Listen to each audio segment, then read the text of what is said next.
We need Une Europe unie, to comme think about and si plan chaque for jour il était a possible united de la Europe, créer as if it were possible to create it immediately every day. qui leur envoie We need to toujours à demain. reject the ideas of those who put everything off until S'il est tomorrow. vraiment possible, If things are genuinely possible, we can start to implement them today.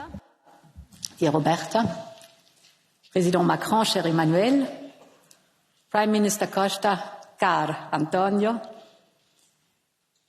dear Dubravka, Switzer, dear Guy Verhofstadt, cher Ministre Clément Beaune, Excellences, honourable members, but most and foremost, my dear and fellow Europeans. On this very special day of Europe, I could not think of any more fitting way to start than by using these words of Ursula Hirschmann. For those who do not know her story, Ursula Hirschmann was an architect and builder of today's free and united Europe.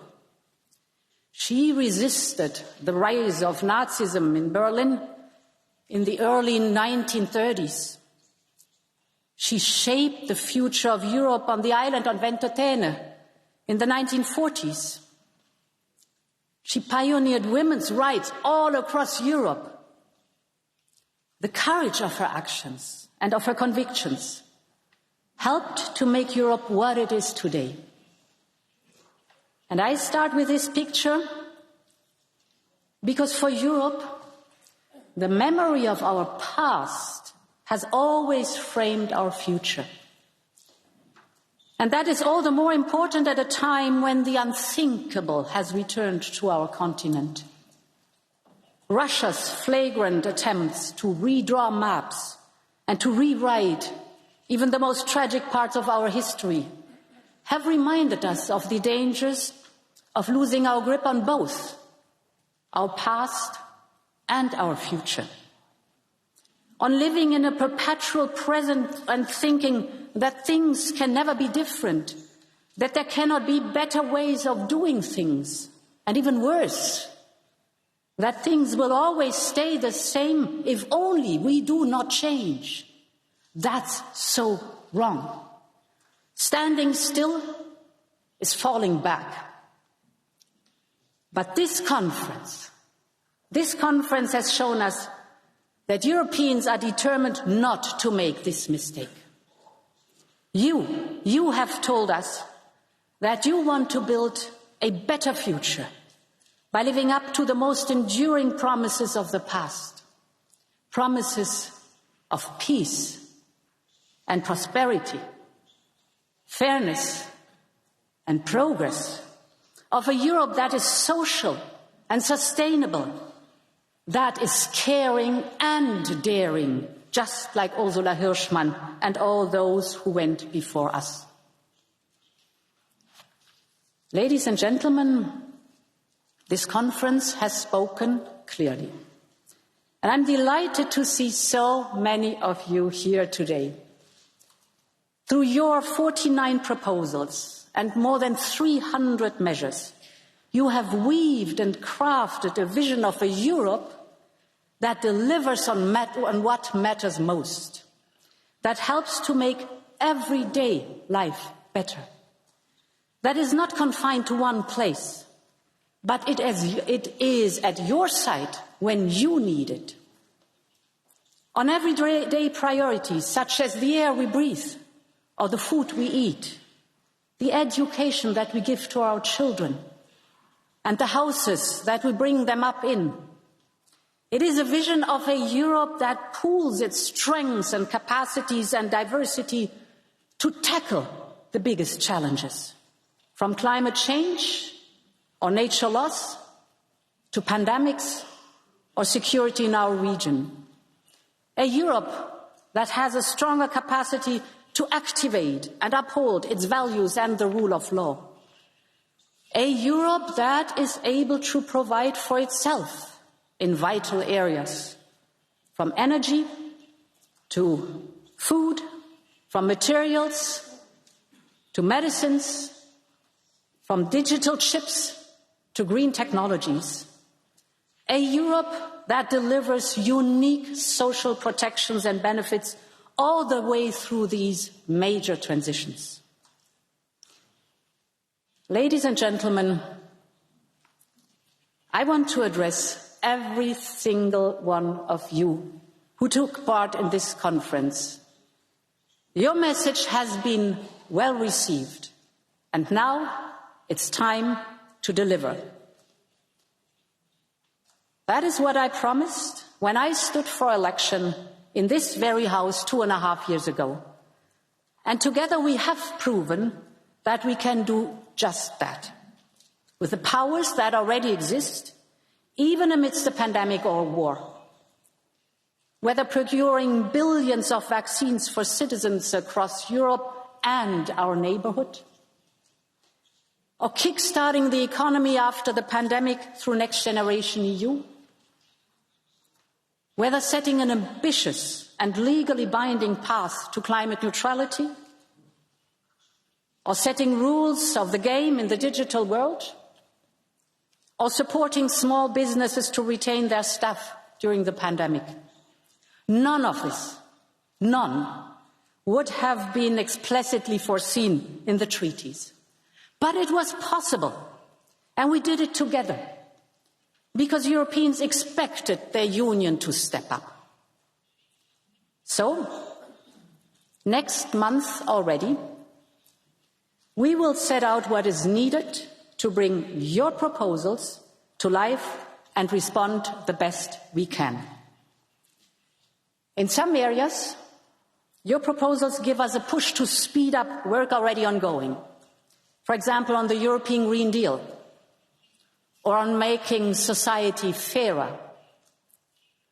So that means accelerating negotiations on the Fit for 55 package, so that we can boost renewable energies, that we can save energy, and finally wean ourselves out of fossil fuels. It has to be. And it means ensuring that our proposal on minimum wages becomes law, so that work pays for all.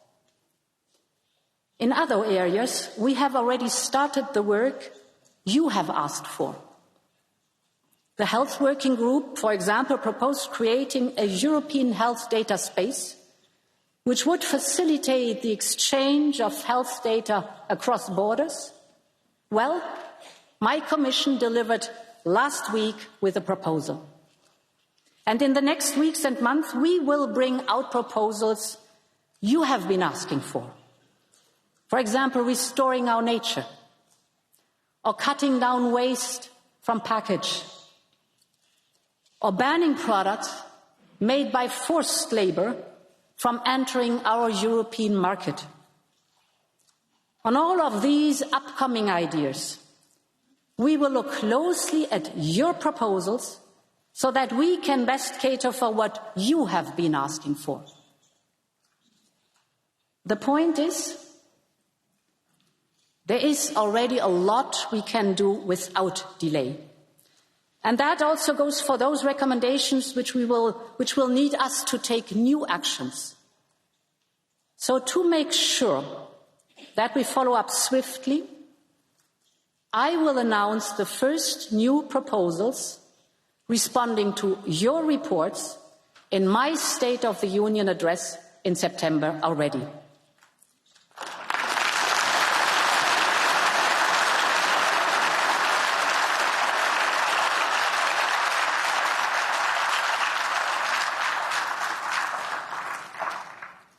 But my fellow Europeans, even beyond this, there is a need to go further. For example, I have always argued that unanimity voting in some key areas simply no longer makes sense if we want to be able to move faster.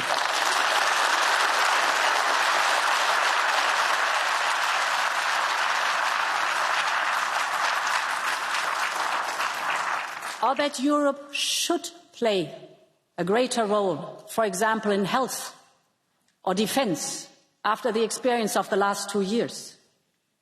And we need to improve the way our democracy works on a permanent basis. I want to be clear that I will always be on the side of those who want to reform the European Union to make it work better. The point is, you have told us where you want this Europe to go, and it's now up to us to take the most direct way there, either by using the full limits of what we can do within the treaties, or, yes, by changing the treaties if need be.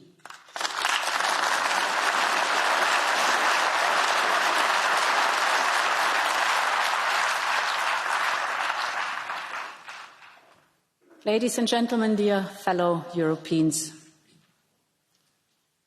democracy has not gone out of fashion, but it must update itself in order to keep improving people's lives. Those are the words of David Sassoli, a great European who stood here a year ago together with you, dear Antonio Costa, to launch this conference. We all miss him dearly, and I have a very special place for him in my heart today. And I feel pride that citizens from every corner of Europe have brought life to his vision of a vibrant and modern European democracy. We saw it in the national citizens' panels such as those held right across France. And we saw it in the European citizens' panels from Dublin to Natolin, from Florence to Maastricht. It connected men and women who have never engaged with Europe before. Different stories, different languages, different identities, but one shared future to build on. You have proven that this form of democracy works, and I believe we should give it more room. It should become part of the way we make policy. And this is why I will propose that in future we give citizen panels the time and the resources to make recommendations before we present key legislative proposals. Because democracy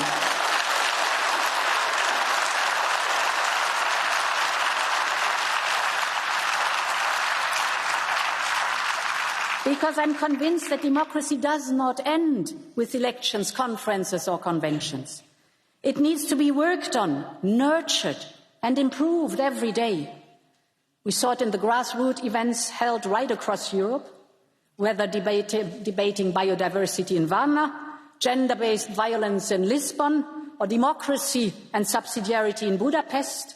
And we saw it indeed in the image of Linda, the young mother we saw her earlier this day speaking about the future in this very hemicycle, with holding her baby born halfway through the conference. Ladies and gentlemen, this is the image I want us to celebrate on the 9th of May, an image far more powerful than any military parade and debate going up and down the streets of Moscow as we speak.